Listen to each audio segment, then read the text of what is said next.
Hey all, I'm Samanvita Srinivas, community content creator, also a proud terraformer, as we all call ourselves at Nbyula. Before we get into the fantastic guest speaker we have for today, you must be thinking, why do we do such talks? So let me tell you, Nebula aims to provide absolute transparency in your journey if you are looking to study or work abroad. It does it by bringing out real stories from students and expats who have been there and done that. So, we are staunch believers that skilled expats should experience smooth transitions and the services and products needed to enable the smooth transition should not be scattered or vaguely barricaded by walls of consulting and experts. So, with Nebula Talks, we bring out such stories that help aspirants like you experience things firsthand before you make the jump. So, in that respect, today's story is about Arohi, who did her BE in computer science from Chitkara University and later attained her Erasmus Mundus Scholarship. She is now doing her master's in data science from Obo Academy University. So, Nebula is a community that helps aspirants eliminate their fears of staying in an unknown land while studying or working. To help them tangibly shape their future without any glitches, we have created a platform that could help people wondering about. Many highly accomplished immigrant expats push their boundaries, and we have built a powerful community driven ecosystem that brings people and technology together, removing walls of opacity and drastically reducing the costs and pains associated with international work and studies. So, today we'll discuss one of the largest international scholarship programs called the Erasmus Mundus. So, Erasmus Mundus is a European scholarship that will aid people to pursue their masters abroad without having to spend anything. So, let me share my screen quickly with you guys. So, these are the facts and figures of the Erasmus Mundus Scholarship Program. So the first Erasmus Mundus program began in 1987. India was ranked first for two consecutive years from 2020, 21 and 2021 to 22. So 6,000 Indian students were benefited from this program throughout, and students get to study in two or more countries throughout their program. So, Erasmus Mundus program was originally aimed at only university students. It then got developed into Erasmus Plus, which also includes master's students, teachers, and professional trainees. So, for every two male candidates, there were approximately three female candidates that were provided with this scholarship. 160 students were offered this scholarship for the academic year 2022-23, which included 88 women. So the highlights of this program is waived off tuition fee, stipend of 1,100 to 1,200 euros a month, travel expenses, no bond restriction to return to study destination. This program is a fully funded scholarship that covers the participation, travel, and accommodation costs. So these are the participating countries. So Indian students from 19 states get to experience over 18 different European countries in a span of 2 years. You can get to know that these are the countries that are participating in the program. So the scholarship covers almost 49,000 euros. That's including tuition fees, monthly allowances, and travel costs. So those who have attended the previous talk will have a reasonable idea about what the scholarship is. But for the unfamiliar ones, you can go through the previous talk. There's a video that has been uploaded. So to take this forward and impart deeper and more actionable knowledge, we have a well-versed Erasmus scholar with us who has walked the talk and has been recently awarded the scholarship, Miss Arohi Garg. She would share her knowledge and insights distilled from a successful journey. So let's welcome Miss Arohi Garg to our platform. Welcome, Arohi.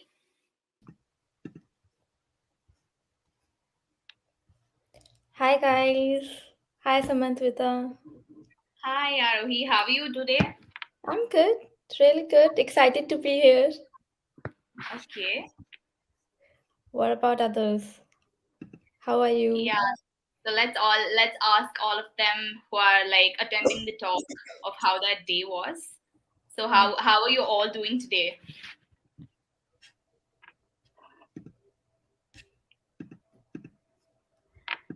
Okay, coming on to Arohi, we're really excited to have you here. So, Yeah. she's an Erasmus Mundus Scholar from Obo Academy University, Finland, and we are elated to have you as our guest for today's talk. So, Arohi, what is the biggest appreciation that you have received post your Mundus Grant Award? Biggest appreciation. Mhm. Well, it has been Erasmus Mundus getting awarded the Erasmus Mundus scholarship is itself the most biggest appreciation. But apart from that, having to be able to come so far and that too just after my graduation, it's been great. I have been congratulated by the coordinators of my particular program for making it to this place and so far. So that's the biggest appreciation actually. For me That at least, because this was something that I have been aiming for and I was preparing for since 1 year. So being able to do this and being able to study over here is my biggest appreciation. Okay, that's great to hear, Arohi. So let's also welcome all the attendees that have been waiting for such a long time to hear from you. So, hello all. Let's not keep you all waiting for any longer, and let's talk. Let's start with the talk. So, Yeah. Arohi, it would be amazing if you'd share your journey with us. Like, we would like to know what prompted you to choose the less trodden but highly rewarding path of international studies in the European Union. What were the biggest contributing factors that culminated in this decision? Well, I think everybody have some points, when one talks about masters, everybody has some points in their mind that they like to follow. For me personally, my only and my biggest motivation was that I wanted fully funded. I wasn't comfortable in paying the 50% tuition fees or just getting a partial scholarship or as you say that bearing my own costs of living.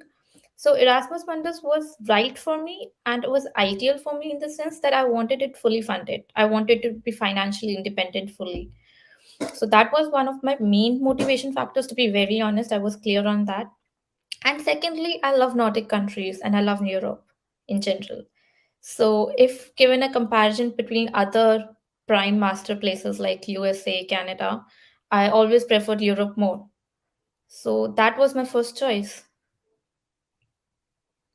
Okay, keeping all of this in mind, what was your study routine and what would you suggest for people to do so that it could contribute in their CV to make it look more impressive? I would like to know from you. So I think everybody over here, we have a wide audience and everybody is at a different stage in their life. For those who are currently studying bachelor's, they must be in like second or third year of your bachelor's if you are. I would recommend you to do something that yes enhances your CV, like learn a language, for example. That's a very important point. I always promote that because I promote that having a foreign language may be just the basic level. Like, for example, I have done German and I have completed till B2, but I would recommend just like A1 level also. It impacts your CV in a great way. It shows that you have been putting efforts. More than that, two certifications and like especially the people who are in bachelor's right now, they have a time to plan. So plan what courses you want to opt for masters and then plan your CV accordingly so that somebody if somebody sees your CV, they're able to see that you have been constantly working in that direction. For those who are like currently enrolled in a job or are working, I'll suggest the same. Choose a program that reflects that your CV has been working towards it. If you have been working, for example, as a web developer or as an Android developer, So choose such an Erasmus Mundus program so that they know that you have some background in the field. Like for me, I did not realize this until I got selected into the program and I got to know the mentality of the coordinators and how do they go to the selection process. But this is a very essential step that we at times miss or we overlook. We say, okay, my resume, I have so many things. I have extracurricular activities, I have a good grade, I have everything. But they somehow give less weightage to the background, relatable background to that particular course. So that is very important in my regard. Yeah. Like I heard from you, you were talking about certifications. Yes. Could you just like walk us through the certification courses that you've just had? For example, it totally depends upon your field. Again, it's for me. I did my bachelor's, and it was in computer science and engineering. It is a pretty wide field. It is not, and the course that I'm pursuing in my master's, for all of your information, is more related to data science. So I did not have any background in my resume to show that I have been interested in data science or have been working towards data science. So how to fill that gap? That gap is filled when you do these certifications. For example, I did many Coursera certifications related to data science, deep learning, neural networks. Now, some of you, I know the mentality, I know the common mentality in India, and after a certain point, even I had that mentality that these are Coursera certificates. What value do they hold? Well, they might or might not hold any value at this particular point. But if they are in your CV, it surely shows that you had put effort. It's the effort that matters, that you have been putting effort in that particular field, that you are curious for that field. So that's what the committee sees when they are choosing you or when they're selecting you, that how much effort have you been putting into yourself, in shaping yourself towards a particular thing. Okay. So if you want more examples of the certifications I did, so yeah, that's basically the I did many certifications from Coursera and a couple of other websites related to data science so that I could put that element into my CV. Okay, that's nice to hear, Arohi. It's very inspiring that you have done so many certifications. Yeah. So why did you choose computer science as your bachelor's? That is a good question. In fact, I had actually prepared for both NEET and JEE, and I was working towards going for both MBPS and engineering. But um, let's just say that for my NEET, my scores were enough for BDS, that is the dental degree, and not MBPS. So I shifted to computer science and engineering. So at that point, after your 12th grade, you're not particularly, very sure. Like you just want the best of yourself and you want to excel in life, and you're getting so many mixed opinions. So I was recommended by everybody in my family that computer science is something that is going on in trend and something that I like, that I thought that I would be happy to pursue. I was given another option to pursue dental career in dental services, but that was something that I wasn't passionate about, and I wasn't happy thinking that I would do it. So I shifted to computers. They made me happy. Okay. So what inspired you? I would like to know what inspired you to do your master's abroad. Like how we all know that a lot of people are very skeptical about this. So Yes, would you yes. just let us know what inspired you? Um, yes. Actually, I have been always motivated by my family. They were always very clear even during my bachelor's that you should definitely pursue a master's. They were very point on it that they have been mending me towards that direction. But apart from that, how I got introduced to Erasmus is very interesting. I had no idea about Erasmus, and I think most people in India still do not, because if they knew, there would have been a lot of applications from India alone. But yes, so I think it was my third year. Yes, for my third year, sixth semester, I was given an opportunity to go to Croatia for a semester exchange, and it was also under Erasmus. So for those who don't know and are still studying bachelor's, you can apply for semester exchanges also under Erasmus Plus, and you can get a fully funded 5 months or 6 months of semester exchange abroad. So I was selected into that program. I came here, and with that, I got to know that they do offer master's programs as well. Once I got to know about it, then there was no turning back. I did not have any second preferences, honestly. I did not want anything else apart from this. This was my sole aim to get into one of the Erasmus Mundus programs. That's nice. But how did you learn about this particular scholarship? Like, was this the only scholarship that you had applied for? Erasmus Mundus? Yes. How did you get Yes. to know about this? Yes, so basically I'm a person who plans a lot. So I had my three plans prepared: plan A, plan B, plan C.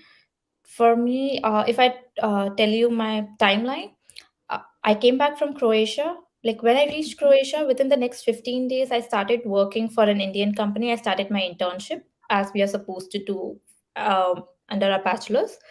In our college, we do not do our internship in the eighth semester alone. We can start from sixth semester onwards as well. So I started my internship from sixth semester onwards. I was working remotely. I worked for 1.5 years. So at this point in January 2022, I had three options in mind. I could either continue as a full time at my company, I could go for masters, or I could drop an year and prepare for masters in India by giving GATE and CAT examinations.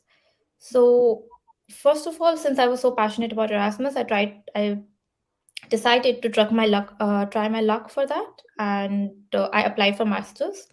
So I applied for only Erasmus Mundus for this part because at that point I already had a lot of examinations and a little time crunch. So for masters in other places like US, UK, Canada, you need GRE, and they give a lot of weightage to GRE, and I did not have that kind of time. So I applied to only Erasmus Mundus. My plan B was that I would continue working in my company for like another 1 year as full time, and in the meantime, I would prepare for my GRE, give GRE, and then I would apply for other um, universities in US, UK, Canada, and Germany since I had the German language background. And my third option was that if in this year, if I get time after 2, 3 months after GRE, I would start preparing for GATE and CAT also. Because I was master oriented, there was no chance that I am not doing a master's. Master's is clearly on my goal. It only depends where am I doing it. Okay. So that was very nice to hear. But can you let us know about the previous Erasmus Mundus scholarships? Like, I very well know that you will have a lot of knowledge about that too. So can you just let us know about that too? Previous Erasmus Mundus scholarship, as in the semester exchange.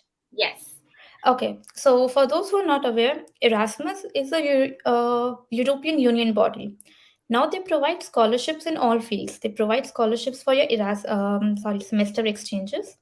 They also provide scholarships for internships, like they call it traineeships. So you can search traineeships under Erasmus, where you can work for 3, 4 months under in Europe, and that is considered as a traineeship. Apart from that, there are master's programs as well. Everybody is aware of the master programs. So for semester exchange, it was something that my university brought it up. It came through me to through the international office that my university has. But you can Google it yourself also. Erasmus has a portal where you can apply for semester exchanges and traineeships. However, it is like more kind of a priority is given if your university has an international office and they have a collaboration, some kind of, with another university in Europe who are offering Erasmus Plus scholarship for semester exchanges. So priority is given if they have some kind of collaboration. But yes, it is always open for students to apply. Okay. So let us know about how tough was it to crack the Erasmus Mundus scholarship, and was it like a cakewalk, or was it like a walk into the dungeon or into a maze? How tough was it, or how easy was it for the entire process? Well, okay, so I got to know about Erasmus as I told you in March 2021. March 2021 is when I went to Croatia for my semester exchange. So I had been going through the Erasmus courses since then. Now, being from an IT field, I obviously like Those who have gone through the Erasmus Mundus catalog, they clearly know that you can do a filter of IT, information technology, and then you can get the courses. So I was going through the courses, and I was going through the courses that particularly interested me were data science related, because this was something that I had always interested in.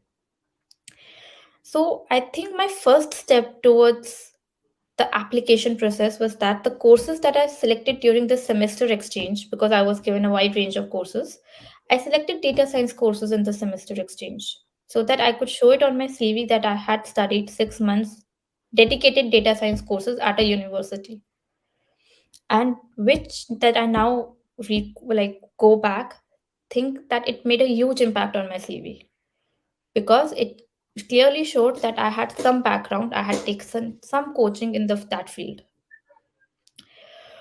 Apart from that, it wasn't a cakewalk. Obviously, it wasn't a cakewalk. It was that because Erasmus people, they take in consideration a lot of things. Unlike other programs, they take in consideration your personality.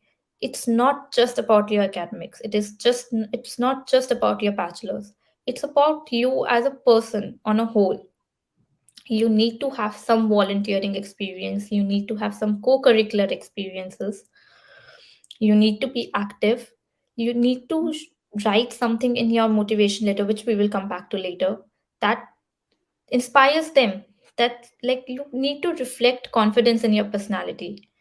So these all points, to gather these all points to understand. So when you I know in India there is counseling available, and like which they suggest okay what you should include, but I didn't have any such counseling. So it was all that I was reading online, and I was getting to know. Then I was getting to know the competition that they select, like just imagine 500 applicants and they're just selecting 20 students for scholarships. Why would they select you? And me personally, it is just a rumor that you need to have 2 years of work experience if you want to get into Erasmus Mundus. They generally prefer people with work experience. It is a rumor, let me tell you. I got selected. But yes, this was a very common rumor, and I was afraid of this. So I was like, okay, I can say I have a work experience of 1.5 years, but I do not know if they consider internship as work experience. I am not sure about it. So these were the factors. But yes, you draft your application accordingly. I would say anybody drafting an application for Erasmus Mundus, plan it. Planning is really important. Plan it, plan each and every part of it. What you want to show, what you want to display as your main skill, main interest, then what you want to portray as your personality, what you have been like. You have been working in societies, you have been a president of some club, you are interested in dance, you're interested in singing. Another thing that gets me to another point. I personally, I don't know, this wasn't my intention, but I'm thankful, or I feel lucky that everything I did had a certificate, to show that I did this thing. So try to do it. Like there's nothing like I'm personally not so talented. I haven't been to dances or singing into anything like that. But if you are into dancing, if you are into singing, if you are into playing an instrument, just have some kind of proof, have some kind of certificate that you can just attach over there, and it's like voila, it's like it would be a great resume, because they look forward to it, they will look forward to your hobbies, they look forward to your personality apart from your academics as well. And that is something that attracted me to the program as well. I was like, because in India we are more focused towards academics, we everything narrows down to one exam, it's a lot of pressure, everything narrows to that one day one exam. But here your entire 4 years or 5 years of your career that you have been working, everything is considered. So it is that. That's very nice. So we would like to know also. We would also like to know like how many hours did the entire process take? Like how long did it take? Was there any additional application cost or drafting cost or administrative cost? Just let us know about that. Was there any cost? Well, the only cost that I had was regarding the transcript. You need to attach a transcript with your application. And my university, being a private university, they charged me extra for that transcript. So that is one of the requirements. I think that is gonna cost you around, like, for my university they charged me around 3,000 for the paper. So it depends upon you and your universities. I know some universities give it for free. So the transcript is one thing. Apart from that, I don't didn't have to pay any other application costs. It was totally seamless. My program, EDIS, I remember because I had filled applications for three programs, and but the one that I got selected to edit had a very particular application. They wanted everything very on point. As I said, they wanted proof of everything. So the point that I filled my application, I was still a bachelor student. So they needed an extra additional official statement from university saying that I was currently enrolled in the seventh semester of the program, and that I'm about to graduate in July 2022. So they needed this proof. So this is an additional document that you may need to get prepared from your university. And that is like an extra effort, but I don't think they're going to charge you extra or anything. It's just that you need to start planning, and it's like basically that you need to have those documents together. Apart from that, academic recommendation letters is another very important thing. You might not have the recommendations letter right now, so you should start approaching your professors and tell them to prepare one for you. So that's something that you should have to work upon. So each Erasmus Mundus program have their own requirements. Go through the requirements very carefully, prepare a list, start working towards it. That's nice. Okay, thank you. And can you let us know what the scholarship covers? And apart from the scholarship coverage, would extra money be needed? And does the program cover the stay expenses? Okay, so that's an interesting point actually, because this is something that I was studying just before this talk because I wanted to cover this part. There has been a change in the Erasmus Mundus because this year they have changed their scholarship structure. So for those who are planning to apply now, please study that structure. It's a little bit complicated in the sense that it is applicable to some programs and it is not applicable to some programs. Because I think the programs that are introduced this year, I think 27 more new programs have been introduced. They will be based on the new scholarship structure, whereas the programs that have been already existing, they are based on the old scholarship structure. The old scholarship structure is divided into three parts. That is your monthly allowance, then there is your travel costs, and then there is your installation costs. Installation cost is a fixed of 1,000 euros. Travel costs is like depending upon your distance. You can read it. It's like depending upon the distance between your host university and your home address, it changes. So that is about 3,000 euros per year, makes it 6,000 euros. And there is 1,000 euros monthly allowance, which makes it for 2 years. So that makes it 24,000 euros. So the total comes to 31,000 euros that you are getting plus your tuition fees. That is automatically covered. So let's not talk about it. That's 31,000 euros. Whereas according to the new Erasmus Mundus scholarship scheme, they have cut the travel costs. You won't be getting any travel costs. You won't be getting any installation costs. You would be getting, I think, 1400, 1400 euros per month as monthly allowance. Straightforward. Now that 1400 euros for 12 months makes it 33,600 euros. So it's basically in the end 2,600 euros more than what were you getting earlier. So my scholarship is based on the first one, the old scholarship pattern. So it's like more, but the downside of it is that when you arrive in Europe, I got my installation costs upright and I got the monthly allowance upright. I got the travel costs month upright. So I got around 5,000 euros upright that I can spend. So it helps me to get, basically settle down over here. It's like an upfront cost that I'm getting and it's easier to get settled down. Whereas in this case, you're getting just 1,400 euros upright. So that might be often an issue when you just arrive here and you want to get settled down, because obviously you have to rent a house, you may have to buy a furniture. So it depends. So that may or may not be an issue for you. You can take something out of your savings. You might have to bring some euros for the first month, but um, again, that's that's what it is. You can't do anything about it.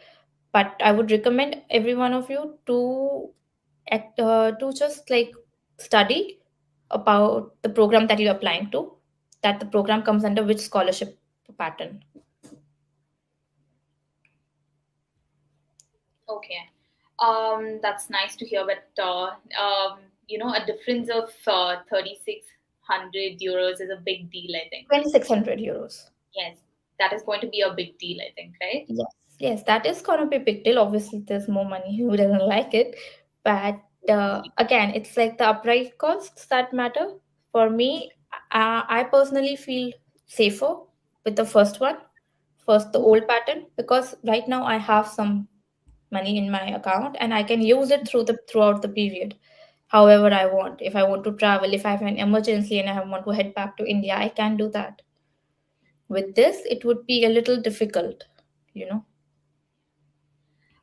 So, what were the documents that you submitted for this particular scholarship? And tell us more about how a motivation letter is supposed to be written. And were there any barriers during the application process? Okay. So the documents I submitted were the main documents that would be required for any Erasmus Mundus program. Would be your IELTS scorecard, would be two recommendation letters, that's for sure, and your transcript, of course, university transcript, and that are basically the essential documents that you would require. Apart from that, some programs do ask for additional documents, but that's totally up to the program. They would end your CV, your well prepared CV.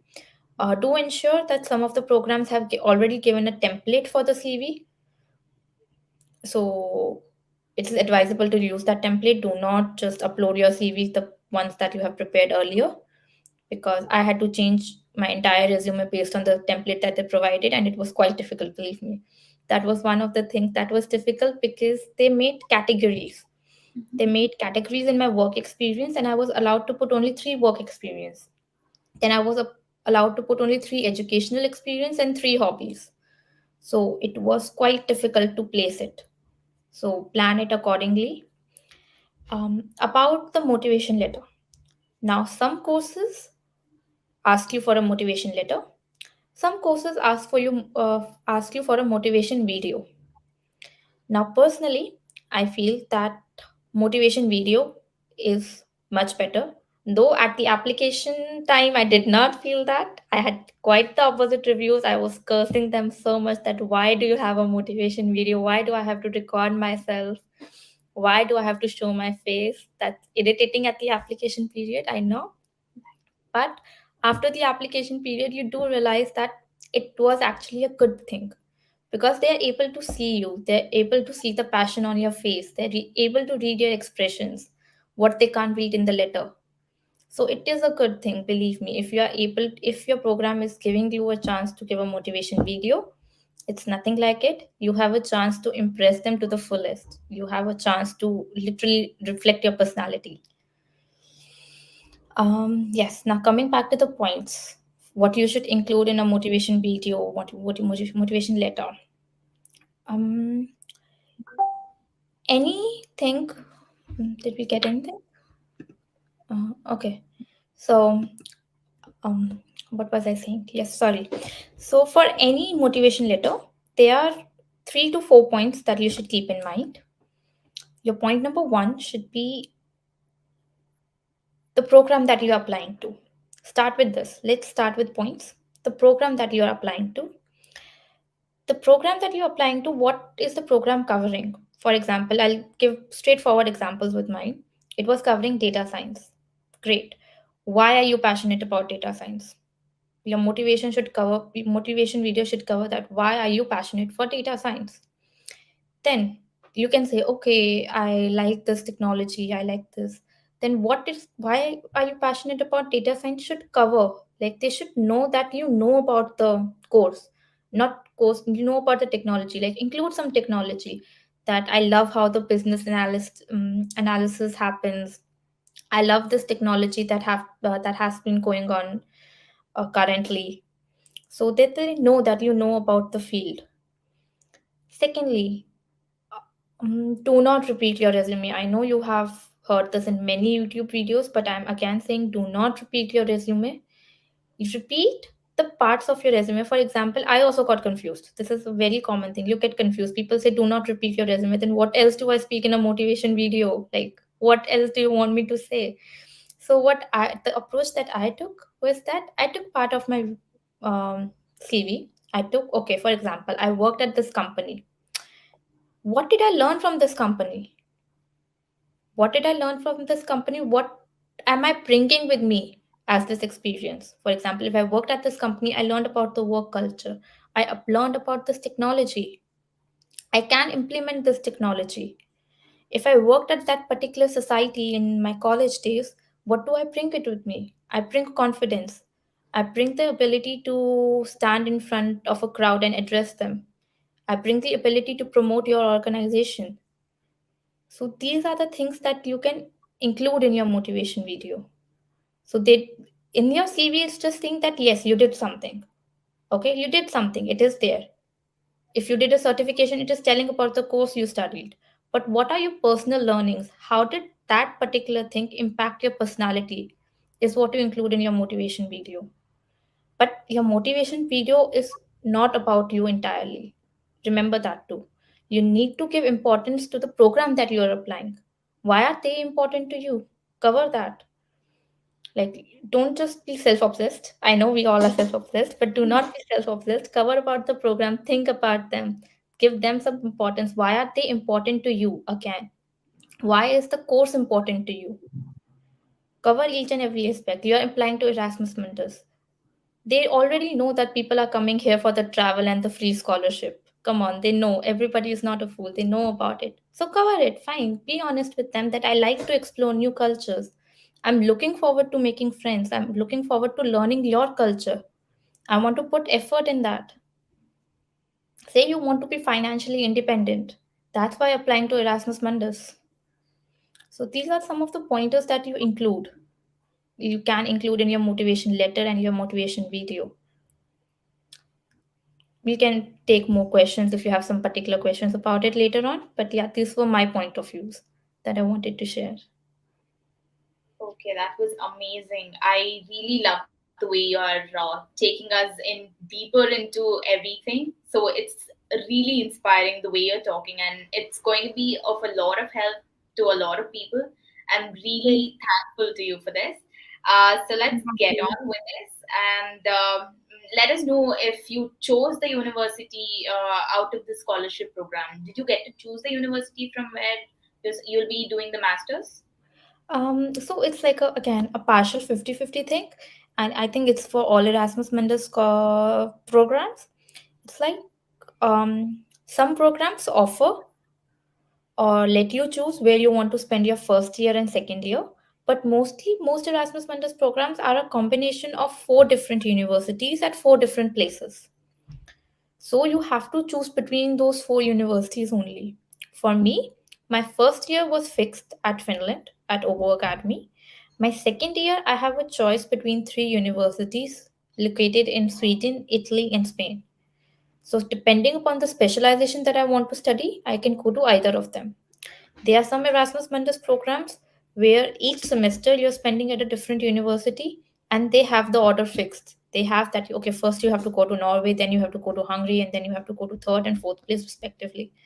Whereas there are some who give you a choice that we have these four universities. You can select which university you want to go for the first year, which university you want to go for the second year.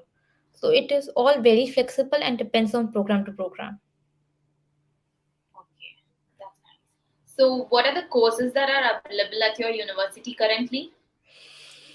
Um, my university offers a variety of courses like any other universities. There's an IT department. You can do technology related courses. You can do. There are courses related to politics as well. There are courses related to, I think, sociology as well. So there are a variety of courses. There is one in digital marketing also. Yes. Okay, that's nice. But what made you choose MS in data science? As in, like, were you like really interested in this particular topic? Mm-hmm. Yes. So, again, when you are in second year of your bachelor's, believe me, you are in a dilemma. One person is saying go for Android development, one person is saying go for web development, one person is saying cybersecurity is the new thing, Everybody is going for DevOps, go for that field. So it all depends on like mixing and matching, choosing one thing that you really want to do. So I also tried different fields, and in the end, I was happy with data science. Let's just say that I was happy with data science. This was something that I was passionate about. Exactly that I imagined myself doing, and I was happy about it. So, and data science is something that is was my first preference. But obviously, while applying to Erasmus Mundus, I have applied to other courses as well. Like I applied to Seclo. For those who know that, it's like a very old and very famous Erasmus Mundus course in security and cloud computing. As I mentioned before, my first aim was always the scholarship part, a fully funded master's, and my profile or the area in which I did my master's was a less priority for me. Of course, I wanted it in information technology, nothing out of that, but was kind of mendable. But I'm glad that I got my first preference, that was data science. That has always been my first preference. Okay, that's amazing to hear. And also, we are really happy that you got to do what you're doing. Yeah. And please let us know how your life is at Finland right now. How is it? Is it challenging? Is it exciting? How is it? It depends. It depends on person to person. For me, right now, it's very great. It's not challenging. It's something that I'm loving every day. Um, but I can tell you that I have had a first experience of living alone in Europe when was it was back in Croatia and versus now. So here I'm more ready to things. I'm more ready to change. I know the European way, so it doesn't come to me as a shock. So that's why I'm able to enjoy it, you know and that's why I'm aware of my schedule. Finland is a beautiful place. It's very clean. They have a structure, they have proper regulations. Student life here is awesome. You have so many social activities. It's like I leave my room at 9 a.m. in the morning and I return at 9 p.m. Like literally that is my routine on weekdays. It's not that I'm attending classes, no. It's like my classes might be like just 4 hours in a day, but the rest of the day you have so many different things to do. You have so many different people to meet. So it's a very exciting lifestyle anybody can have. And at the end of the day you get a proud moment that you are managing all of this alone. You're managing your personal stuff, you're managing your own apartment alone, you're managing your studies, you're getting your stuff, you're getting your own groceries. So at the moment, at night when you sleep, when you get that proud feeling, it's unmeasurable. It's something that is out of the world. But again, I want to mention that the first experience, if you have not had a previous experience of living alone, or maybe living alone in a foreign country for more than 3 4 months, then it can be overwhelming, because it was for me when I lived in Croatia. I used to go crazy every day. I used to break every day because it's like you have to do everything on your own. There is nobody there. You make friends, obviously, but you can't just ask a friend, okay, can you please do this for me? Like something like which is very difficult. You can't ask for their time so much. So for the first experiences, it is breaking, but you do get used to it. It's just like 1 month or 2 months. The settling period is always the tough. The beginning is always tough. But if you enjoy it, if you take it slow, just keep yourself calm, I think it works. So it depends. So, okay, I'm pretty sure like you would have faced a lot of problems. So, what were your post-landing problems and how did you face them? And were there any mandatory insurances that you were supposed to take, like health insurance and all of that? Okay, so the health insurance was already provided to me by my university. Health insurance is something that you do require for your visa or residence permit in my case, because if you're living for 2 years, you will get a residence permit and not a visa. So health insurance is something that you require to attach over there as well. So that was provided to me by my university. Apart from that, the problems were generally during the first week because um, I entered an empty apartment. So you can just imagine that you're entering an empty apartment with, there was not even as much as a tube light over here. So you have to manage that stuff on your own. The first night is like usually you need to take help from your friends, and I'm a person who generally resists taking help from other people, especially people I do not know very well. So, but you have to overcome that, and then I had to ask some of the people who were already here that can you please bring a mattress for the first night for me to sleep, and then eventually you buy the furniture during the week and stuff like that. So you accumulate your stuff slowly. But apart from that, I think the first day is very difficult because you just land after like a 9-10 hours of flight and you want to sleep, but you can't do that because you need to get the basic stuff. You need to get basic stuff like a mattress or a place to sleep. So for that, you can always do like this is something. Over here, I had some people that I knew before, so I asked them for a mattress and everything. But you can always book some hostel. You have backpackers or hostel over here. So for the first 2 or 3 nights you can book a hostel. You can run your errands during the day. You can finish your work and you can come back and sleep in the hostel, set up your place during that time. That's one thing that's about settling in. Apart from that, Europe in general, please be prepared. You have to walk a lot, alone and a lot.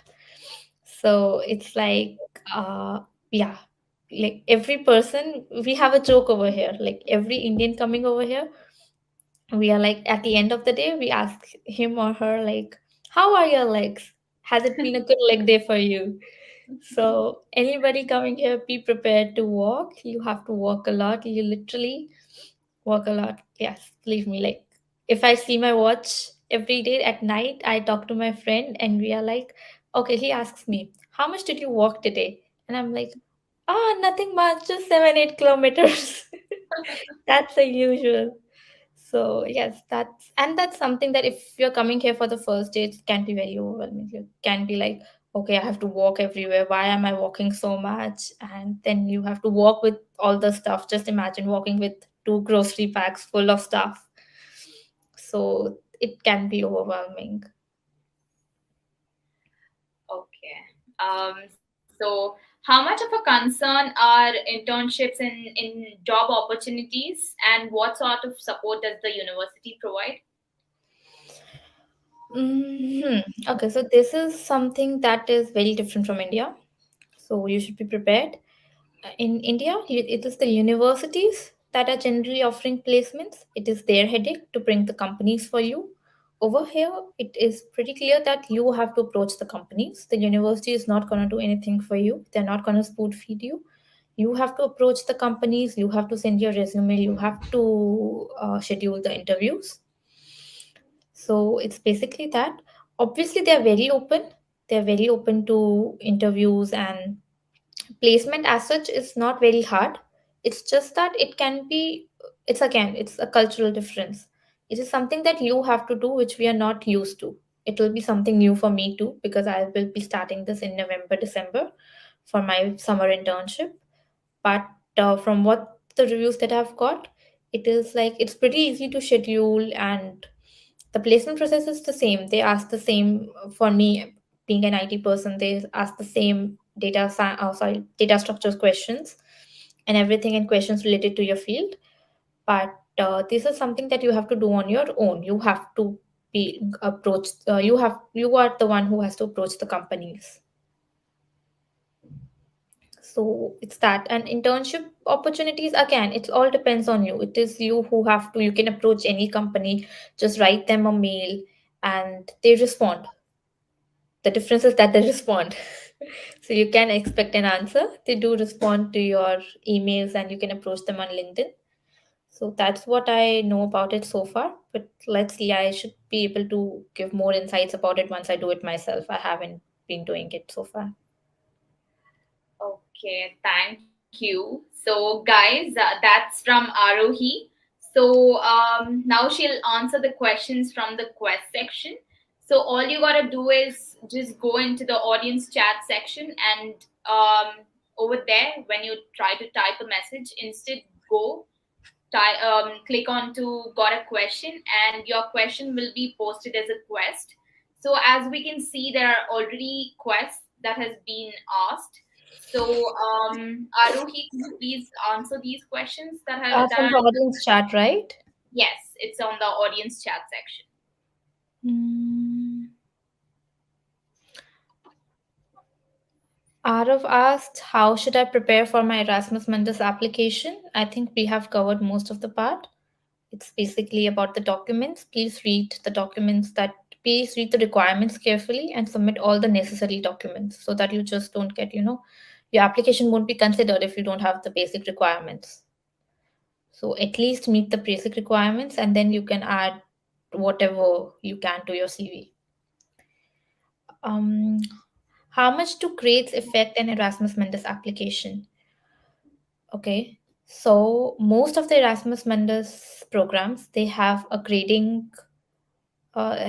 grading explained in their program page as on the website itself. That how much weightage are they giving to academic scores and how much weightage are they giving to other things. But usually a majority, like 70% of the grading depends upon your bachelor grades, so they do matter a lot. But if you have good recommendation letters, like even if you have a low CGPA but you have very good recommendation letters and other things in your CV, so it balances it out. I mean, it does balances it out. They are going to specifically look what kind of courses you have taken in your bachelor's. Um, will getting extracurricular certificates increase scholarship chances? Yes, obviously, I encourage that you should get extracurricular certificates. As in, yes, you should have extracurricular experience, and having a certificate for each thing is something that I obviously mentioned before, because you should have a proof that you have been enrolled in this thing or you have been doing this thing. And a certificate is I think, the best and the simplest form you can show. Like, otherwise, you have to send them a video or stuff like that. So that's a little, you know, more tedious. So have and as many certificates as you can gather and try to attach that. Mm. That's it.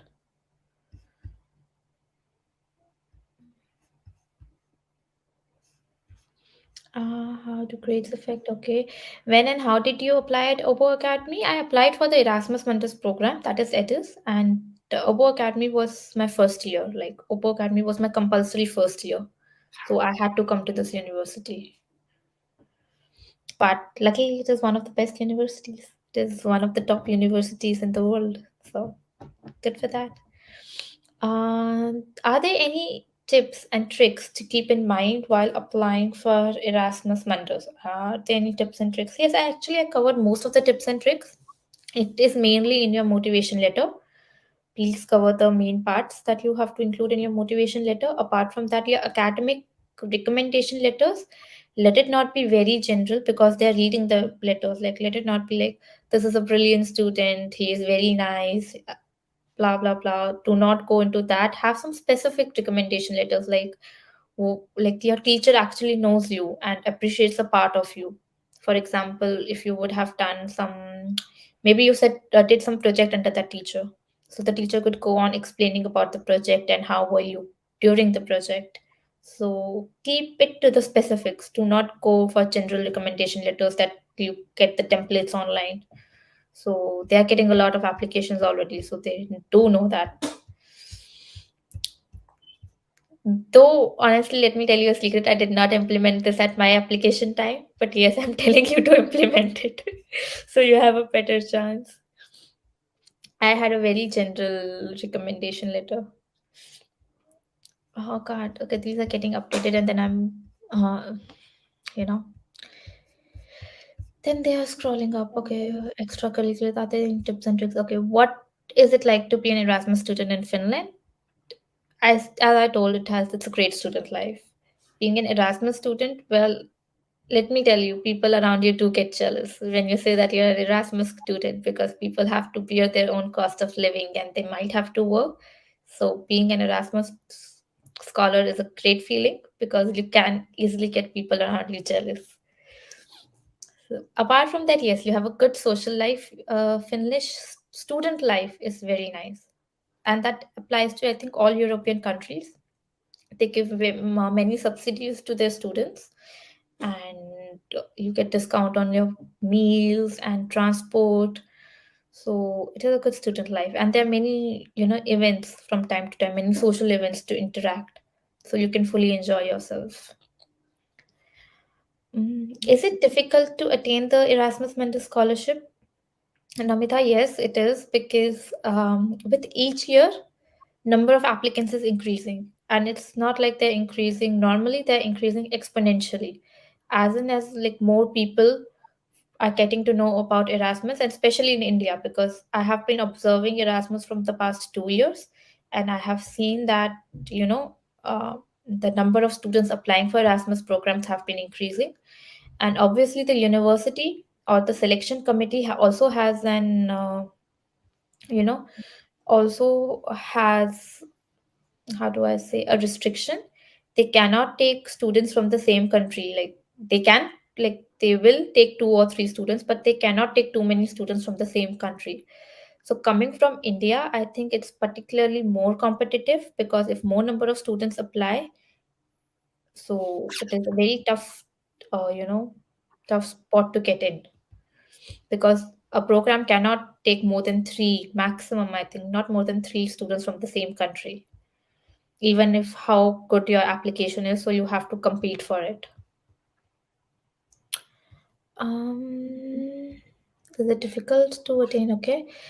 After applying for the scholarship, how long do we have to wait for the results? Okay, so I applied for my application. My application deadline was in the first week of January, and I got my not it was like last week of December, and I got my results in during Valentine's in February. So it was like the second or third week of February.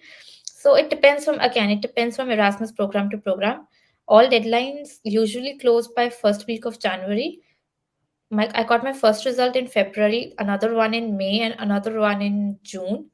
So it all depends. So they usually mention when are they gonna reveal the results. So that you can just follow the websites, and they do mention that around what month or what week are they're gonna publish the results, and you get a mail. If you have applied, you would get a mail. If you're selected, if you're not selected, if it's a partial scholarship, anything, you would get a mail. Okay.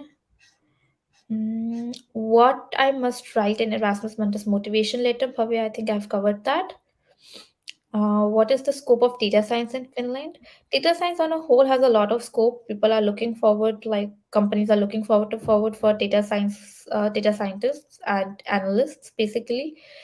Finland, in particular, the career opportunities, I cannot answer this right now because I haven't explored it myself. I've just started the course, so I have to explore more career opportunities. What are Finnish companies looking for more? But in general, even if you don't work in Finland, you can work in any other European country because you're getting a residence permit, and that's where like that allows you to work anywhere else too. And again, you have to have many factors in mind if you want to get settled in Finland or not, regarding regarding a job that you consider. Personally, for me, Finland has like what 6 months in darkness, like during the winters, and literally I question every day, why did I come to this country? It's like I'm literally scared of the next 6 months of winters that are about to come up. Um, okay. What is the scope of data science in Finland? Okay, is Finland safe for international students? Yes. For now, Finland is very safe. You feel very, yes. I personally do not feel any, second thoughts while traveling at night or going for a walk at night randomly. But again, it depends from city to city. Like I live in Turku. It's 2 hours away from Helsinki. In Helsinki, people like some of the students have given me reviews that you may sometimes you don't want to, but I think Finland is much safer than many other European countries like France, Italy, or Spain, for example. The countries which are like known more, it's yeah, they are less safer. Finland being a Nordic country, Finland, Sweden, Norway, these are very safe. Can a foreign student study and work in Finland? Well, it totally depends upon your program. For me personally, and those who are planning to apply in EDIS does not allow you to work. You need to focus on your studies, and they have a student agreement in which they specify that you cannot work. Whereas I don't think other Erasmus programs have this in their student agreement. So please, again, it depends upon your program to program. So some programs have this clause that you cannot work, and some programs are flexible to your working. So it totally depends. But I would personally suggest that if you're getting an Erasmus Mundus scholarship, just enjoy. You deserve it. Enjoy those 1 2 years that you're getting it. How challenging are the classes in EDIS? Is it hard to pass the course? Good question. Let me think about it. It's not challenging. The classes are fun. The courses are easy to pass. It's just that the deadlines that you have to be, careful of. Hopefully, I should pass the course if I meet the deadline on Sunday. But yes, it's the deadlines and it's generally the stuff, it's deadlines basically. So it's not very hectic. If you are coming from India or any of those countries, believe me, we have had much difficult curriculum. So coming from there, it's pretty easy unless you get lazy. Don't get lazy. Apart from that, it should be fine. Is the amount of scholarship you receive monthly enough for the survival considering the inflation in Europe? Good question again. It depends. Like I'm receiving 1,000 euros per month, so it should be sufficient. But again, I would say that since the inflation in Europe, it is on a tighter side. Like it's not very, uh, free going. You have to think twice at least, yeah, about spending on a lot of things. So it all depends upon how you manage your finances. Is summer internship compulsory? If I can't find one, the university will help me find one. Yes, the summer internship is compulsory, and no, you pretty much have to find it on your own. If you do not find one, then you have to work with the university staff, as like you would have to do a summer internship anyway, but if you find it on your own, you may get paid for the summer internship, like you may get the internship stipend. But if a university finds a place for you within the university, then it would be just research based and you won't get any stipend. So it's like losing money, losing extra money. Mm, does the university graduation matter for the Erasmus Mundus scholarship? I did not get this question, but if you're hinting that you should have already graduated, so no. If you are in the last year of your graduation, then if you're in the last year of your bachelor's, then you can apply for your Erasmus program. Again, it depends from program to program because I know the Smart Systems Integration program, they do not apply students who are in the last year. You should have graduated when you're applying for the program. So they do not have this thing. But apart from that, it depends from program to program. You can apply for the from for if you're in the last year of your graduation. Otherwise, you cannot apply. University of Grad. And if you're saying that if you already have a master's degree and then can you apply for Erasmus Mundus, then yes, you can apply for your master's Mundus. Like I know three people who have done masters from India and then they did masters from Europe as well. So you can, but again, please read the program website very carefully because some programs do not allow that. I remember EDIS doesn't allow that. That if you have already done your masters, you cannot.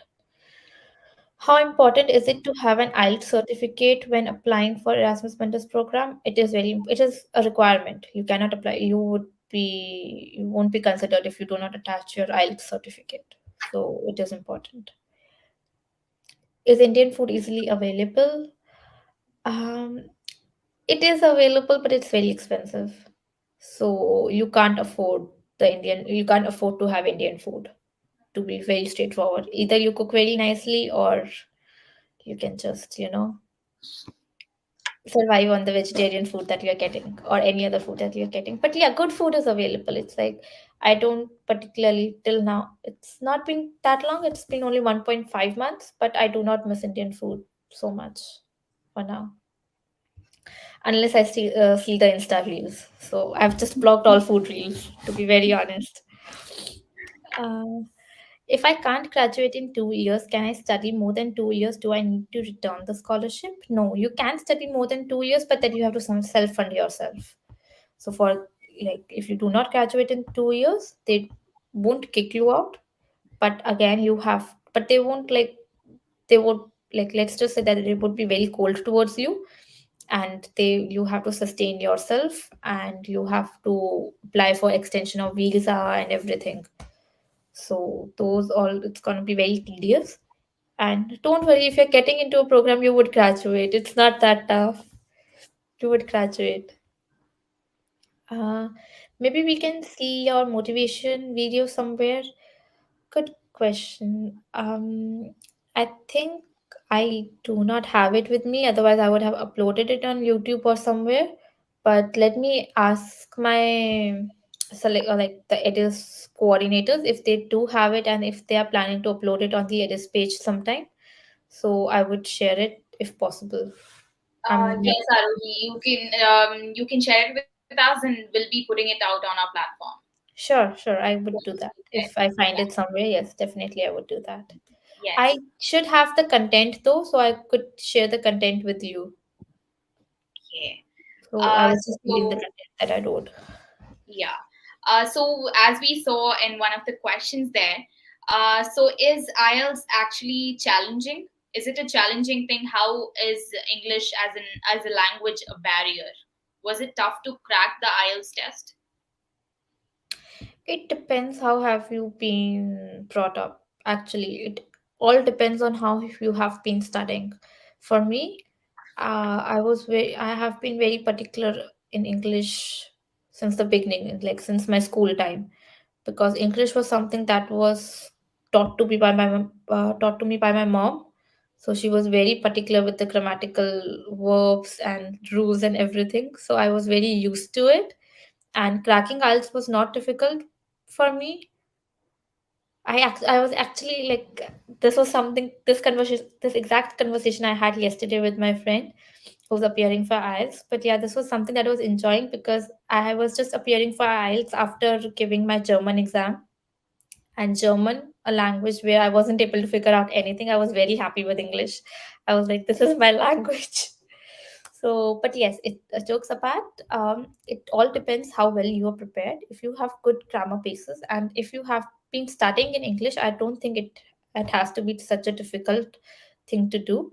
You need to just practice your reading, listening. Reading and listening are very simple if you have been conversing in English at all. About speaking, yes, you would need a practice. For speaking practice, I would definitely recommend get a instructor who sits with you and practices speaking with you, because there are a lot of points that need to be covered while discussing speaking. And writing is another thing that you need the templates and you need a proper format. So again, you need an instructor for that. So it all depends how much preparation you want. You can like talk to a person and talk to a teacher, and she would be able to tell you whether you can prepare in 1 week, 15 days, 30 days, 2 months, because they know the level. And personally, I prepared it in 2 weeks. And yeah, I did a crash course with one of my teachers for 2 weeks. She prepared me with the speaking and she used to correct my writing tests. And reading and listening was something that I used to do on my own. Okay, that was really nice listening all of these insights from you, Arohi. So it was great having you with us. I think we are done with the questions. Mm-hmm. So Okay, now I think we have like one last question actually, the quality of graduated university. And it is actually an important part because even I was thinking about it coming from a private university where we, in India, especially when we have so many reputed IITs and other university. So yes, usually Erasmus do take into consideration the university that you have graduated from. They have it written in their grading criteria, because if you read through the grading criteria, they have written that they do see they do take into the consideration the university that you have graduated from.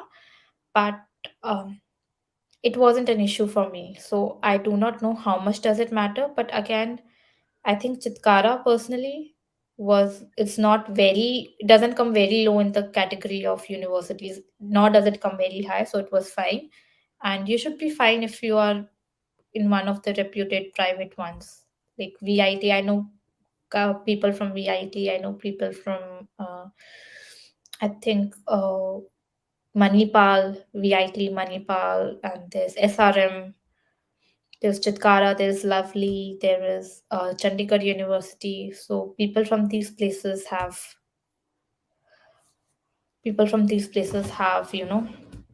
cracked it.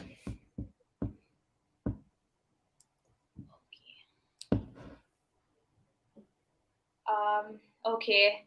So, does anyone else has any other question to ask her?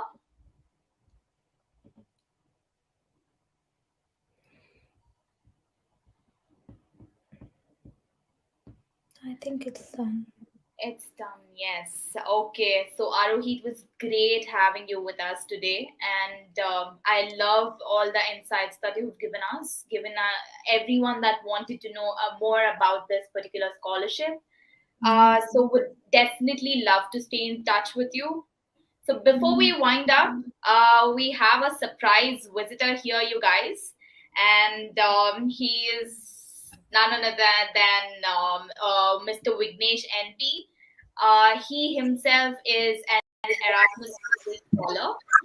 Let's welcome him now, and Arohi, meet Vignesh. Vignesh, meet Arohi. You both are scholars, and we're really happy that you guys have attained it. So Vignesh, would love to hear from you. Yeah, hi guys. So first of all, I have met Aarohi before, but I don't think she remembers because we met in the pre-departure event in Delhi. Yes, And I do. I do remember your face, but I don't remember your name. I'm sorry. so hi again. Hi again. So yeah, so my name is Vignesh, and I'm also an Erasmus Mundus Scholar winner, scholarship winner this time around. So I currently study material science and engineering from LTU, which is Luleå Technological University, which is in north of Sweden. So uh, my program is called Advanced Material Science and Engineering, and it is abbreviated as AMAZE program. And I'll be subsequently going on into Germany and France for the completion of my studies. So basically, to know more about my journey and how I like transition from working full time to getting acceptance into two of the Erasmus Mundus programs. I would like you to like join me in my Nbyula Talk, which will happen most probably in October. Is that right, Samrita? Yes, yes, Vignesh. We'll be having it in October, Yeah. sometime in mid-October or later in October. Mhm. So we'll be updating that on our platform. So yes, you can continue. Yeah, I guess that's basically it. So I'll see you guys around, and bye for now, I guess. Yeah, so we're really excited to have Vignesh as our next host. So he'll be talking more about his journey in this Erasmus Mundus Scholarship Program. So yes, to know more about his particular talk, you can visit nbyula.com and book your seats for his talk. So we'll keep you updated on that. Also, before we end up, like how we heard from Arohi that IELTS is a challenge, let's hear it from our own Sarah Isaac, who is a certified IELTS trainer. So she'll be giving you more insights about it right now. Hi everyone, I'm Sarah and I'm a TESOL certified IELTS trainer. So as we just heard, maybe you would have heard about the IELTS for the first time. So I'll just quickly give you a slight brief introduction to the IELTS. Basically, IELTS is an English language proficiency test, which will assess the 4 communication skills, which is your reading, your writing, your listening, and your speaking skills. And IELTS actually plays a very important role when it comes to applying to universities abroad. Again, as we also just heard from Arohi, that it's one of the requirements and also one of the documents that had to be submitted. And in turn, a good IELTS score will definitely make a difference. If you're a student who's aspiring to study overseas, I do provide IELTS preparation guidance for all IELTS sections on Nbyula.com. So what you can do is you can enroll for live IELTS classroom sessions, you can take free assessments, or you can book one-to-one sessions with me. What you can also do is you can attend Nbyula Talks regarding various IELTS topics as well. So feel free to connect with me for further information. Okay, guys. I think that's it for today. And we're really happy that we hosted Arohi and Vignesh as well. So let's meet Vignesh in the next talk. And for now, we are signing out and hope you all were happy with the insights that Arohi gave. All the questions will be answered on the questions on Nbyula.com. So all you'll have to do is visit our platform and you'll find them all there. Yeah. Okay, guys. Thank you and see you again. See you soon. Signing off. Someone with Srinivas.